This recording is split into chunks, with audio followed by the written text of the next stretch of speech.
할렐루야. 오늘 그 서구에 있는 그 교회에서 연합 3.1절 기념 예배를 드리는데, 제가 그 서구 지역에 그 원로라고 오셔가지고 만세삼창을 하라고 그래요. 근데 내가 예배가 있어가지고 어떻게 가나 그러는데 자꾸 사정을 해서 우리 예배를 좀 이렇게 땡기고 내가 간다고 그랬어요. 그래서 2시에 제가 출발해야 되니까 2시까지 예배를 다 마치도록 그렇게 하겠습니다. 너무 감사합니다. 이 신약 성경에 보면요, 마태복음 첫 장을 열면 낳고 이렇게 나와요. 근데 구약 성경을 보면 죽고 이렇게 나와요. 여호수아 1장 1절에는 모세가 죽은 말씀으로 시작해서 여호수아서 끝장 24장의 끝에 가면 여호수아와 대제사장 엘르아살의 죽음으로 끝나요. 다 죽고, 모세 죽죠, 여호수아가 죽죠, 엘르아살 죽죠, 다 죽었죠. 이거 잘 기억해야 돼요. 다 죽었는데 무엇이 됩니까? 하나님의 일은 계속됩니다. 이것이 이제 핵심이에요. 사람은 죽어도 하나님의 역사는 중단되지 않는다라고 하는 것을 이 성경 말씀에서 발견할 수가 있어요. 역사는 굉장한 소용돌이 속에서 진행되죠. 그러나 그런 속에서도 하나님은 당신이 이루시려는 뜻을 차질 없이 이루어 가십니다. 이런 말 있죠. 일꾼은 죽어도 주인은 안 죽는다. 우리 성도는 하나님의 일꾼이죠. 일꾼은 죽어도 하나님, 즉 주인은 안 죽는다. 주인이 안 죽으니까 주인이 이루려는 일은 계속될 수 있다. 그렇죠? 하나님의 역사 속에서는 이런 게 있죠. 저 사람 없으면 안 돼. 저 목사님 안 계시면 큰일 나. 아닙니다. 다 없어져도 하나님 계시면 되는 겁니다. 이걸 우리가 기억해야 돼요. 저 사람같이 교회 기둥 같은 인물이요, 얼마나 큰 일을 한 사람인데 저 사람 없으면 어떡하지? 아니에요. 일꾼은 죽어도 하나님은 안 죽습니다. 주인은 안 죽습니다. 이것을 기억해야 돼요. 모세가 죽은 후에 그럼 이스라엘 역사가 큰일 났잖아요. 근데 안 큰일 나도록 하나님은 바로 모세의 종이었던 여호수아를 이스라엘의 지도자로 임명합니다. 오늘 이제 모세가 죽는 그 말씀으로 1절을 시작하고 2절에 오면, 2절을 보세요. 2절에 보면 내 종 모세가 죽었으니 모세는 얼마나 위대한 일을 했습니까? 이스라엘 민족을 애굽에서 탈출시켜 40년 광야 행군을 끝내고 가나안 복지를 앞에 두고 있는 이 엄청난 일을 모세가 다 진행했어요. 근데 모세가 죽었으니 이제 너는, 그 다음에 뭔가 너가 여호수아라입니다. 하나님은 여호수아에게 명령합니다. 이 요단을 건너 약속의 땅으로 가라입니다. 모세는 보기는 했지만은 하나님이 아브라함과 이삭과 야곱에게 약속한 가나안 복지를 들어가지 못하게 하셨습니다. 그러면 이제 큰일 났잖아요. 이스라엘 민족은 이 위대한 지도자를 잃었으니. 그런데 하나님은 어떻게 합니까? 여호수아를 임명해서 그 일을 계속 진행토록 하십니다. 지금 요단강은 물이 철철 넘치는 때잖아요. 그런데 가라 이겁니다. 건너가라 이겁니다. 그것도 모세도 아닌 그 종이었던 여호수아에게 명령합니다. 여기서 우리가 한 가지 기억할 것이 있어요. 성도는요, 하나님의 백성은 어떤 일을 할 때 하든 혹은 어떤 일을 당할 때 그것이 하나님의 뜻이냐, 하나님의 뜻이 아니냐 하는 것이 중요한 것입니다. 거기에 물이 있느냐, 물이 없느냐, 봄이냐, 겨울이냐, 낮이냐, 밤이냐 하는 것은 문제가 안 되는 것입니다. 이걸 우리가 기억하셔야 돼요. 이것이 하나님의 뜻이다라고 할 때는 하나님이 그 뜻을 반드시 이루어 주십니다. 사람이 많기 때문에, 교인이 적기 때문에, 환경이 어렵기 때문에 안 되는 게 아니에요. 하나님의 뜻이면 반드시 하나님이 그 뜻을 이루십니다. 이 믿음을 우리가 가질 때 평화가 있어요. 이게 하나님의 뜻이야. 그럼 거기에 평강이 있어요. 하나님의 뜻이요, 또 하나님의 계획이라면 거기에 요단강이 있든지 홍해가 있든지 여리고성이 가로막고 있든지 적군이 많든지 강하든지 간에 그것은 큰 문제가 아닌 것입니다. 이것이 우리가 그리스도 안에서 가져야 할 담대함입니다.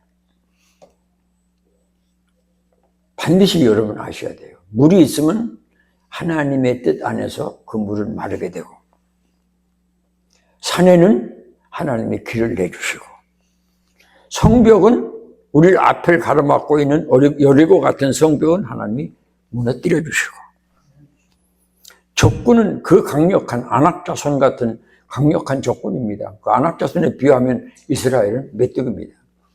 그런데 그 강한 안악자손을 하나님이 진멸시켜 주시고 하나님이 하십니다. 여기에 우리는 소망을 가져야 되고 또 용기를 얻어야 돼요. 하나님이 하시면 된다. 그 어느 것도 하나님이 하시면 된다라고 할 때 하나님을 의지하게 됩니다. 그에게 나가게 됩니다. 그를 향하여 기도하게 됩니다. 3절, 너희 발바닥으로 밟는, 아주 중요한 말이죠. 너희 발바닥으로 밟는 곳은, 따라합시다. 모두 내가 너희에게 주었노니. 그 무슨 말이에요? 하나님이 주셨는데 우리가 할 일이 있어요. 발바닥으로 밟으라 이겁니다.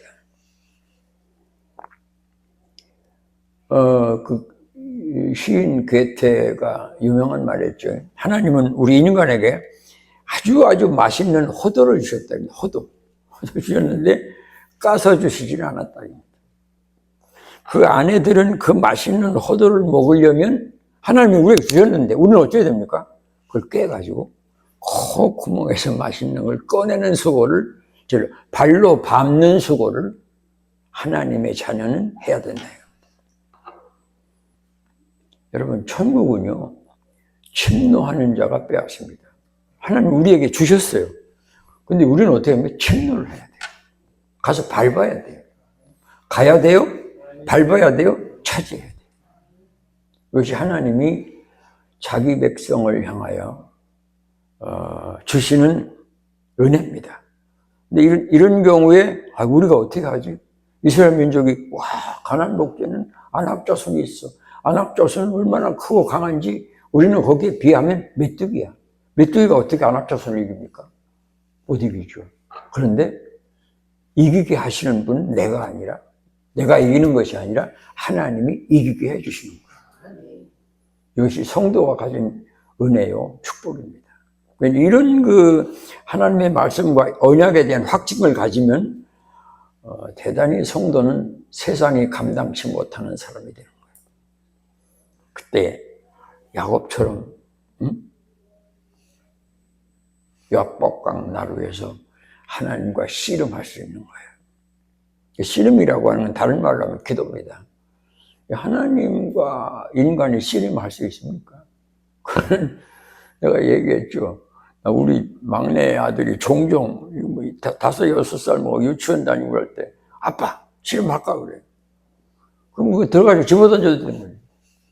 근데 뭐 10번도 더 했는데 내가 한 번도 이겨본 적이 없어요. 내가 져요. 근데 그냥 져줘야 되겠다 해서 안 해요. 그냥 내가 넘어가는 거예요. 왜? 하나님의 사랑이 우리로 하여금 그가 우리 앞에서 져주시니까, 아니야, 져지시니까. 이것이 성도가 가지는 위대함입니다. 하나님과 씨름하면 세상에서 이길 자가 누워있어요. 천하를 호령하실 수 있는 그 위대한 하나님이 야곱같이 그 형편없는 인간하고 씨름해서 지겠습니까? 근데 지시는 거예요. 이것이 하나님이 이 땅에 오실 수밖에 없었고 나 같은 죄인을 위하여 십자가에 죽으실 수밖에 없는 배경이에요. 내가 지난주에 얘기했습니까? 어떤 성인이 말했죠. 나는 나같이 끔찍한 괴물을 본 일이 없다 그래요. 자기 자신 속에 들어가서 자기 자신을 보면, 객관적 입장에서 자신을 보면 내가 하는 말, 내가 하는 행위, 내가 살아온 과정, 그 다음에 사람을 대하는 태도, 하나님 앞에서의 삶, 모든 것이 다 괴물입니다. 그래서 하나님 앞에서는 바울같이 성스럽고 위대한 엄청난 뭐 바리새인 중에 바리새인이며 베냐민 지파요, 뭐 그냥 내가 죄인의 괴수로다 그랬어요. 내가 죄인의 괴수라. 끔찍한 자기를 발견하는 거예요. 끔찍한 자신이 발견되면 어떻게 됩니까? 이런 나를 하나님이 불러주셨구나. 이런 나를 하나님이 써주시는구나. 아니 이런 끔찍한 괴물을 갖다가 집사를 되게 하고 권사가 되게 하고 목사가 되게 하고 장로가 되게 하고, 그럼 거기에 감격이 있는 거예요. 거기에 감사가 있는 거예요. 거기에 행복이 있는 거예요. 그렇기 때문에 하나님의 일을 감당함에 있어서는 자신이 끔찍한 괴물임을 알아야 돼요. 그거 알면요, 나를 목사로 쓰시다니. 이 목사의 하는 일이 피곤합니까? 피곤할 수 없어요. 나 같은 죄인 살리신 주 은혜 놀라워. 잃었던 생명 찾았고 광명을 얻었네. 주의 일을 하는데 피곤하다. 이것은 아직도 자신을 하나님 앞에서 온전하게 발견하지 못한 이유입니다. 잘 들으세요. 천국은 침노하는 자가 빼앗습니다. 가나안 땅은요, 하나님께서 이스라엘에게 주신 겁니다. 이스라엘 것이에요. 그러나 이스라엘은 그 땅으로 가야 합니다. 그리고 그 땅을 밟아야, 밟는다는 말은 정복한다는 말이에요. 하나님이 주셨어요. 근데 그 주신 땅으로 가야 해요. 그 다음에 밟아야 해요. 정복해야 해요. 그 다음에 차지해야 돼요. 나의 것으로 만들어야 돼요.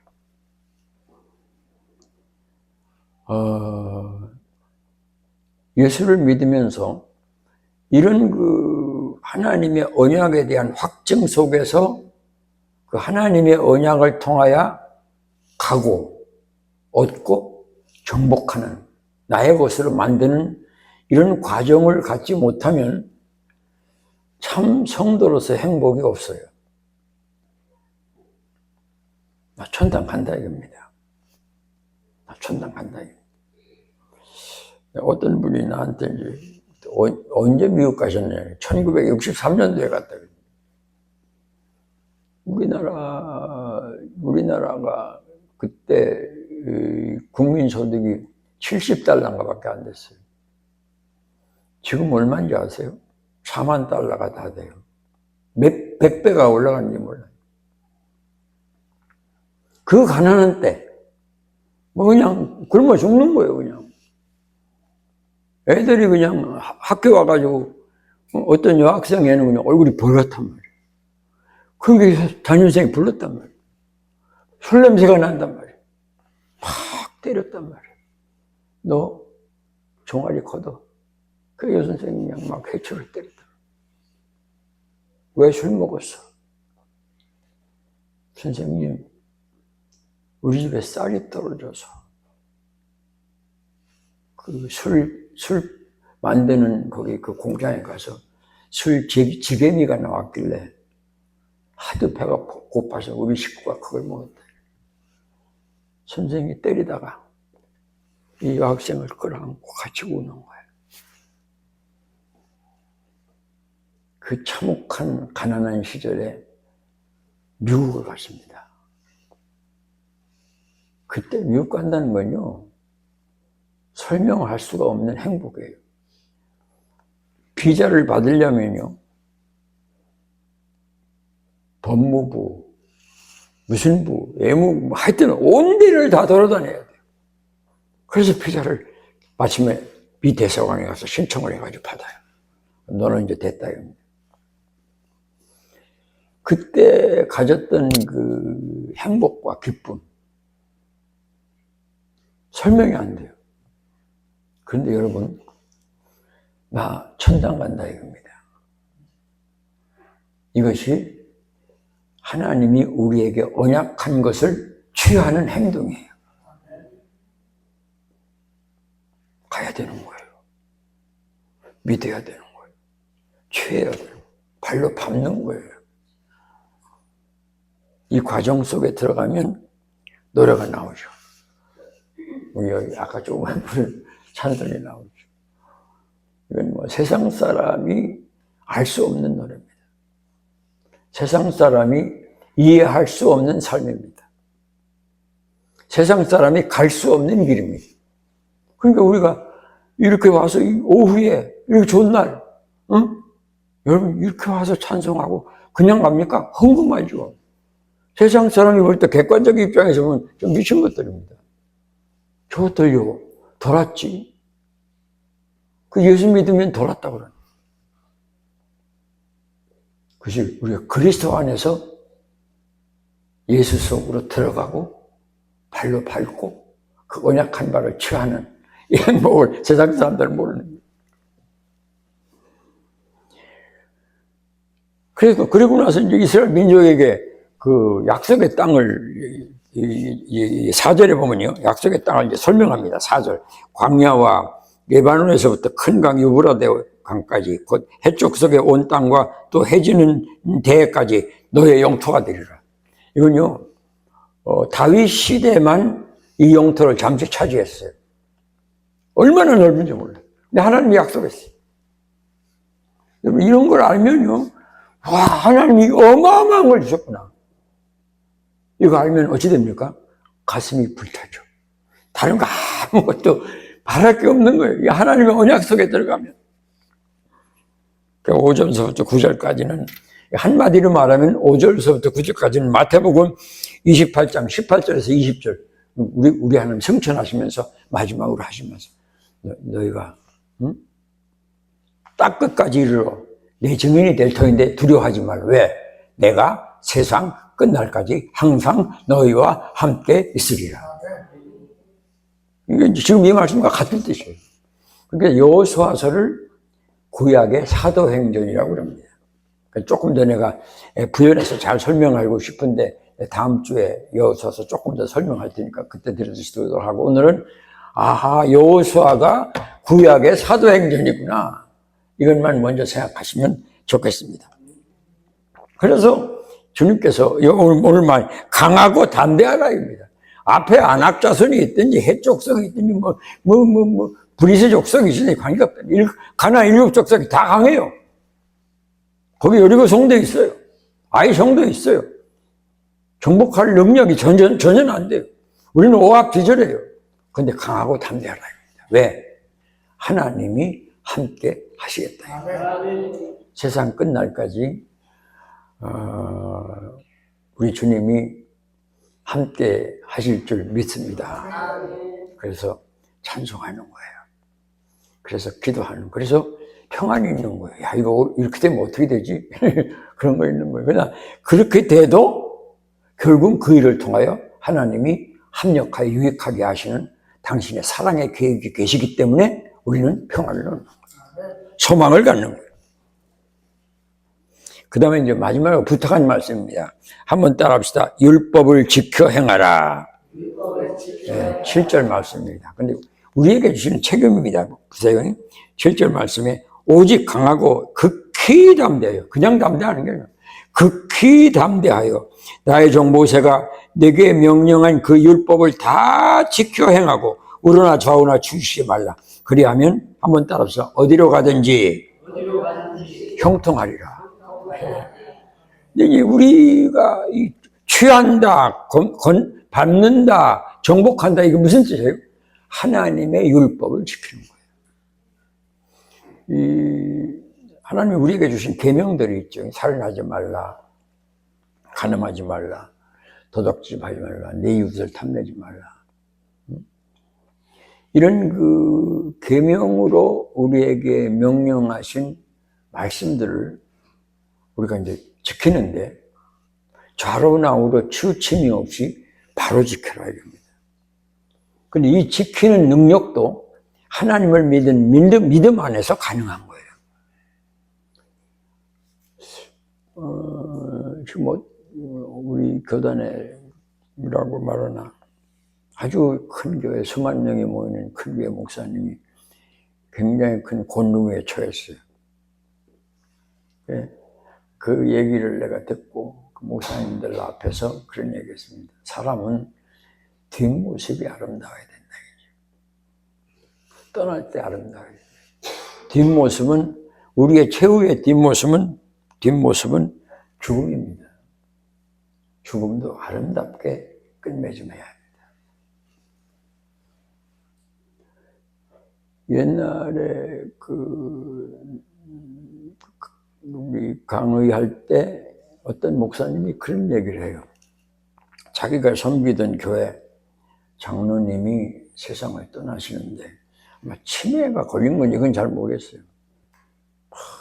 그냥 소리도 지르고 그냥 똥도 막 그냥 벽에다 바르고. 그런데 정신만 딱 돌아오면 그 교회 사찰을 부른다는 겁니다. 그때 이제 그 장로님은 사찰을 종처럼 막 부려먹었죠. 야, 왜 너 안 하냐? 왜 전기불 안 꺼? 왜 청소 안 했어? 사찰이 오면, 집사님, 나 그때 당신한테 그랬지, 용서해 줘. 이 장로님이 돌아가시기 전에 이 집사님을, 이 사찰 집사를 100번을 부르더랍니다. 100번. 나 그때 잘못했어. 집사님, 나 용서해 줘. 아, 용서하고 말고요, 장로님. 100번을 빌고 회개하고 천당 갔다고 그래요. 우리는 어떤 일을 끝맺음하고 떠날 때 뒷모습이 아름답지 못한 사람이 많아요. 목사님들도 많아요. 그거 참 불행한 거예요. 왜 그런지 아세요? 강하고 담대한 믿음 안에서 좌로나 우로 치우침 없이 하나님이 우리에게 주신 계명과 율법을 바로 지키지 않기 때문에 그걸 바로 지키고 우로나 좌로 치우치지 않고 똑바로 주의 계명을 따라가면 뒷모습이 아름다워요. 여러분, 우리 뒷모습이 아름다워야 됩니다. 자식이 볼 때 우리 엄마, 우리 아버지 이게 있어야 돼요. 그러면서 여기 말씀 나옵니다. 9절 말씀 읽고 마치겠습니다. 9절 다 같이 시작.